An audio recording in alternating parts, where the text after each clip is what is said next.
വാട്സപ്പിൽ ഇനി ആരൊക്കെ ഓൺലൈനിൽ ഉണ്ടെന്ന് അറിയാൻ ഓരോ ചാറ്റ്സും തുറന്നു നോക്കേണ്ട ആവശ്യമില്ല.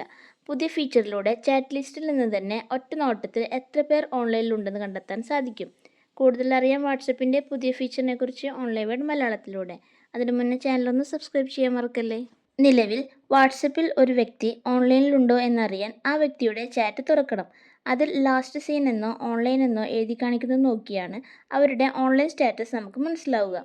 എന്നാൽ ഇനി മുതൽ കോൺടാക്ട് ലിസ്റ്റിലുള്ളവർ ഓൺലൈനിൽ വന്നാൽ ചാറ്റ് ലിസ്റ്റിൽ നിന്ന് തന്നെ അക്കാര്യം അറിയാൻ സാധിക്കും. ഒരാൾ ഓൺലൈനിലുണ്ടെന്ന് സൂചിപ്പിക്കാൻ അവരുടെ പ്രൊഫൈൽ ചിത്രത്തിനടുത്ത് പച്ച നിറത്തിലുള്ള ഡോട്ട് തെളിയുകയും ഓഫ്ലൈൻ ആവുമ്പോൾ അത് അപ്രത്യക്ഷമാവുകയും ചെയ്യും. എന്നാൽ ലാസ്റ്റ് സീൻ ആൻഡ് ഓൺലൈൻ എന്ന ഓപ്ഷൻ ഹൈഡ് ചെയ്തു വച്ചിരിക്കുന്നവരുടെ പ്രൊഫൈലിൽ പച്ച ഡോട്ട് ഉണ്ടാവുകയില്ല. ഫേസ്ബുക്ക്, മെസഞ്ചർ, ടെലഗ്രാം തുടങ്ങിയ പ്ലാറ്റ്ഫോമുകളിൽ ഇതിനകം ലഭ്യമായ ഫീച്ചർ വാട്സപ്പിലും എത്തിത്തുടങ്ങിയിട്ടുണ്ട്. കാത്തിരിക്കാം നമുക്കും വാട്സപ്പിൻ്റെ പുതിയ ഫീച്ചറിനായി ഓൺലൈൻ വേഡ് മലയാളത്തിനോടൊപ്പം.